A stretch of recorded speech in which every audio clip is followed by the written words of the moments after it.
नमः शिवाय। ईश्वर ने कहा, हे सनत कुमार, हे महामुने, मैं श्रावण मास के शुक्ल पक्ष की पंचमी के दिन जो व्रत करना चाहिए मैं उसको विधि पूर्वक आपको बताऊंगा। आप ध्यान से सुने। व्रत करने वाले प्राणी को चतुर्थी के दिन एक बार भोजन करना चाहिए। पंचमी तिथि के दिन सोने या चांदी का नाग बनवावे। मिट्टी की 5 फनों वाला नाग देव बनाकर पंचमी के दिन भक्ति द्वारा उसकी पूजा अर्चना करें। दरवाजे के दोनों ओर गोबर से फण वाला सर्प बनाकर दही दूध दूब से उसकी पूजा करें। मालती, चमेली और चंपा के फूलों द्वारा अक्षत धूप दीप से पूजा करें। ब्राह्मणों को लड्डू और खीर का भोजन करावे। अनंत वासुकी, शेष, पद्यानाम, कमल, करकोटक, अश्व, धृतराष्ट्र, शंखपाल, कालिया तथा तक्षक, इन नागों के कुल आदि को हल्दी और चंदन दीवार पर तस्वीर बनाए। साथ में नाग माता को भी दीवार पर चित्र बनाकर फूल आदि से पूजा अर्चना करें। ज्ञानी जन नाग देवों की पूजा करके घी और चीनी सहित दूध पिलाकर उस दिन लोहे की कढ़ाई में कोई भी खाने की चीज़ न बनाए। भक्ति द्वारा गेहूँ, दूध, बुना हुआ चना, जौ नागों को अर्पण करे। जो चीज़ नागों को अर्पण करे वही लड़कों को भी दे। इस दिन लड़कों को देने से लड़कों के दांत मजबूत हो जाते हैं। बम्बई के नज़दीक जाकर भजन कीर्तन का उत्सव करें। स्त्रियां भी अपने कपड़े आभूषण द्वारा श्रृंगार करके पूरा उत्सव मनाएं। जो इस प्रकार करते हैं उन्हें सर्प का भय कभी नहीं होता। हे विपर, और भी सुनो। हे मामुने, संसार के जीवों के कल्याण के लिए मैं आपको कुछ और कहूँगा, उसे भी आप ध्यान से सुनो। हे वत्स, सर्प के दर्शन मात्र से मनुष्य की अधोगति होती है। तमोगुणी ही सर्प होता है, इसमें संशय होता है। पूरे विधि विधान के साथ एकाग्र मन को करके नियम से ब्राह्मणों सहित प्रेम से नाग का निर्माण करे, पूजा अर्चना करे। इस तरह 12 महीनों की शुक्ल पक्ष की पंचमी के दिन व्रत करें। साल की समाप्ति पर शुक्ल पक्ष की पंचमी के दिन पूजा अर्चना करके नागों को भोजन के उद्देश्य से ब्राह्मणों तथा सन्यासियों को भी भोजन करावे। जो प्राणी धन की कृपाणता त्याग कर नाग पंचमी का व्रत पूजा अर्चना करता है, उस प्राणी के हित के लिए सब नागों के स्वामी शेष एवं वासुकी नाग भगवान हरि से सदाशिव से हाथ जोड़कर प्रार्थना करते हैं। शेष और वासुकी की प्रार्थना द्वारा शिव और भगवान विष्णु प्रसन्न होकर उस प्राणी की सब कामनाएं पूर्ण करते हैं। वह जीव नाग लोक में अनेक तरह के भोगों को भोग कर बाद में वैकुंठ लोक या कैलाश में जाकर शिव या विष्णु का गण होकर परमानंद का भागी हो जाता है। ए वत्स, आपसे मैंने नागों का यह नाग पंचमी व्रत बताया। अब और क्या सुनने की आपकी अभिलाषा है उसे बताइए। सनत कुमार ने कहा, हे भगवान, हे देवेश, नागों का आश्चर्यजनक पंचमी व्रत तो मैंने सुना है। हे देवेश, अब आप षष्ठी के दिन किए जाने वाले व्रत को बताएं। इस व्रत का क्या नाम है, क्या विधान है? शिव ने सनत कुमार से कहा, हे विपेंद्र, श्रावण मास शुक्ल पक्ष की षष्ठी तिथि के दिन महामृत्यु निवासक नाम का व्रत करें। शिवालय में या घर पर प्रयत्न पूर्वक शिव का पूजा अर्चना करें। विधि द्वारा दाल, आटे, भात का नैवेद्य, नमक सहित आम का शाक ब्राह्मणों को नैवेद्य पदार्थों का वायना दे। जो विधि से इस व्रत को करता है उसे अनंत पुण्य प्राप्त होता है। इस संबंध में प्राचीन कथा सुनाता हूँ, सुनो। रोहित नाम का एक राजा था। उसका कोई संतान नहीं थी। उसने पुत्र प्राप्ति के लिए कठिन तप किया। तप के प्रभाव से प्रकट हो ब्रह्मा ने उसे कहा, हे राजन, तेरे भाग्य में पुत्र है ही नहीं, फिर भी वह पुत्र के लिए कठिन तपस्या कर ही रहा है। संकट में होकर ब्रह्मा फिर प्रकट होकर बोले, हे राजन, तुम्हें मेरा दिया हुआ जो पुत्र होगा वह अल्पायु होगा। इस प्रश्न पर राजा और रानी ने यो निश्चय किया कि पुत्र प्राप्ति से बांझपन तो हट जाएगा, लोक में अपुत्र होने की निंदा तो मिट जाएगी, यही बहुत है। ब्रह्मा के वरदान से शोक और हर्ष से युक्त पुत्र हुआ। न कोई खुशी हुई न कोई गम हुआ, तो पुत्र तो प्राप्त हो गया उन ब्रह्मा जी के वरदान से। राजा ने नाम आदि यथाविधि संस्कार करवाए। दक्षिणा नाम वाली रानी और राजा रोहित ने स्नेह वंश उसका नाम शिवदत्त रख दिया। मन में डरते हुए भूमिपाल ने उस लड़के का संस्कार किया। मृत्यु के भय से विवाह नहीं किया। जब 16 साल का हुआ तो वह उसकी मृत्यु हो गई।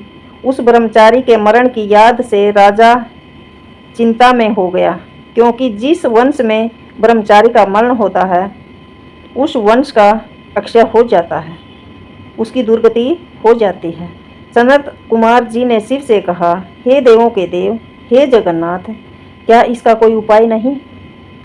यदि कोई उपाय हो तो मुझे वो भी बताएं, जिसके करने से दोष की शांति हो जाए। ईश्वर ने कहा, हे सनत कुमार, यदि ब्रह्मचारी या स्नातक हो, अर्क विधि से विवाह संयोग करके पेड़ तथा ब्रह्मचारी को मिलाकर देश काल गोत्र नाम को कहें। यह कहे कि मैं मरे ब्रह्मचारी की शांति के लिए वैसंगिक व्रत करता हूँ। देश काल को याद कर रहे मैं अर्क विवाह करूँगा। सोने से आबुधिक कर पीपल शाखा तक सबको हल्दी और तेल के द्वारा लेप करके पीले सूत से बांध दें। 2 पीले कपड़े द्वारा आच्छादित करें। जैसे ब्याह का होता सारा काम, वैसे ही उस ब्रह्मचारी का नाम लेकर तो किसी पेड़ के साथ उसकी शादी करते। इसका यो मतलब है। अग्नि स्थापना करके विवाह विधि द्वारा हवन करें। अग्नि में बृहस्पति काम 4 आहुतियों से होम करें। हवन करके ये कर्म को समाप्त करें, संपूर्ण करें। यथाविधि पीपल की डाल तथा मृत को सब का जला दें। मरण योग्य हो तो उसके लिए इस व्रत को 6 साल तक करें।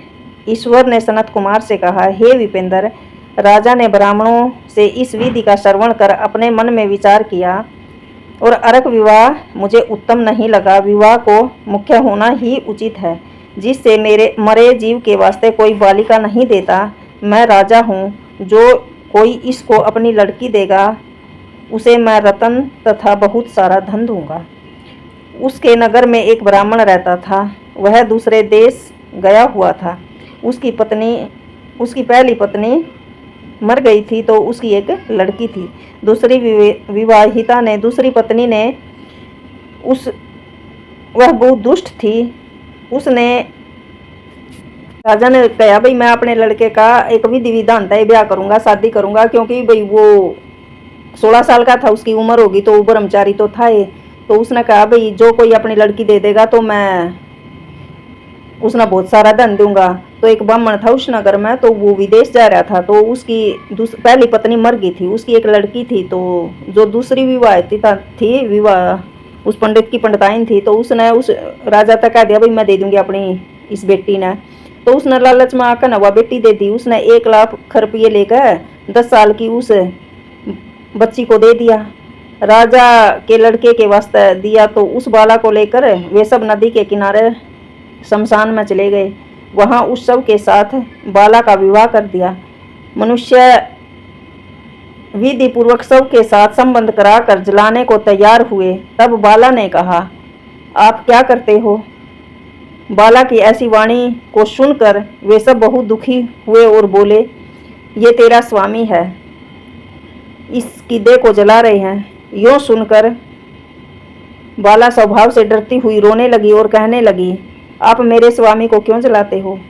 मैं इसे जलाने नहीं दूंगी। सब लोग यहाँ से जाओ, अकेली मैं यहाँ रहूंगी। यह जब उठेंगे तब मैं इनके साथ ही आऊंगी। बालिका का ऐसा हठ देखकर सब करुणा से आश्चर्यचकित हो गए और चले गए। जो वृद्ध लोग थे उन्होंने कहा, ओहो, ये तो अत्यंत कष्ट है। हम किसी के भावी क्रम को नहीं जान सकते। दीन संरक्षक दयालु भगवान क्या करेंगे? यह निराश्रय बाला, ये कन्या भाव द्वारा दूसरी सौतेली माता ने बेच दी। देव रक्षक हो तो तभी बालिका को इस मरे हुए राजकुमार को हमें जलाना नहीं चाहिए। यदि आप सबको हमारी बात अच्छी लगती हो तो हम यहाँ से घर चलें। ऐसा विचार करके सब अपने अपने घर लौट आए।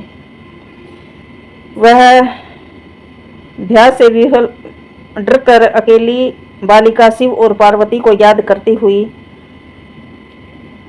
स्वभाव में न जानती हुई कि ये क्या है, रोने लगी।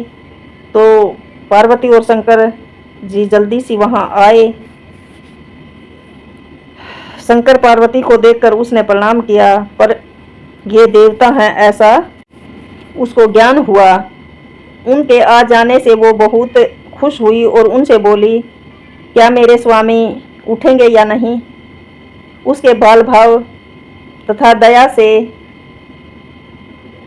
देखकर शंकर पार्वती ने कहा, हे बाले, तेरी माता ने सुपोदन नाम का व्रत किया था। तिल तथा जल लेकर उसके फल को संकल्प कर अपने स्वामी को दे दे। मरे हुए पति से कहे कि जो मेरी माँ ने सुपोदन व्रत किया था उसके प्रभाव से मेरा पति उठ जाए। उसने शंकर और पार्वती के कहे अनुसार ऐसा ही किया। सुपोदन नाम व्रत के प्रभाव से शिवदत्त उठ गया। शंकर और पार्वती उस बाला को व्रतोपदेश देकर अंतर्ध्यान हो गए। श्री शंकर जी के जाने पर शिवदत्त ने उस कन्या से पूछा, तुम कौन हो, मैं कैसे यहाँ आया। कन्या ने शिवदत्त से सारी कथा सुनाई। इस प्रकार रात भी व्यतीत हो गई। सुबह हो जाने पर नदी के किनारे आए हुए प्राणियों ने राजा से सारी कथा कही। हे राजन, आपके पुत्र और पुत्रवधू नदी के किनारे हैं। मनुष्यों से ऐसी वार्ता को सुनकर अत्यंत प्रसन्न हो गए। नगाड़ा बजवाता हुआ नदी के किनारे पर आया। सभी ने राजा को प्रसन्न होकर स्तुति की, हे राजन, आपका मरा हुआ लड़का फिर कालगृह से लौट आया। राजा ने पुत्र वधू की प्रशंसा की और कहा, मेरी स्तुति क्यों कर रहे हो, मैं महान मंदभागी अदम हूँ। मेरी यह पुत्रवधी सुभागा धन्य है। इसके संजीव पुण्य से मेरा लड़का जीवित हुआ है। यूँ राजा ने पुत्रवधू की स्तुति की तथा उत्तम द्विजों को पंडितों को दान दिया, पूजा अर्चना की। मरे को गांव से बाहर कर जीवित हो जाने पर गांव में प्रवेश करने के लिए ब्राह्मणों के कहने से विधान शांति करवाई। हे वत्स, मैंने तुमसे सुपोदन नामक व्रत को कहा है, इसे 5 साल तक करने के बाद उद्यापन करना चाहिए। शंकर पार्वती का रोज पूजा अर्चना करना चाहिए। चरु तथा आम के पत्ते से सुबह होम करें। पूरा विधि विधान से व्रत में नैवेद्य और वायना दे। इस तरह व्रत करने से प्राणी चिरायु पुत्रवान होकर अंत में शिवपुर में जाता है। ओम नमः शिवाय। मेरी सारी बाणा था हाथ जोड़ कर प्रार्थना बे पूजा अर्चना थारे पर जो भी कुछ हो है चाहे 5 मिनट करो पर पूरे भाग तक रहा करो। श्रावण का एक एक दिन बहुत सौभाग्यशाली कह लो, इसमें कुछ भी कह लो। इसके एक एक व्रत का बहुत महत्व है, एक एक कथा का बहुत महत्व है। तो कुछ भी हो बे तो मेरे विचार तो पूरे सामने व्रत करना चाहिए। अगर एक बार हो जाए तो ओम नमः शिवाय।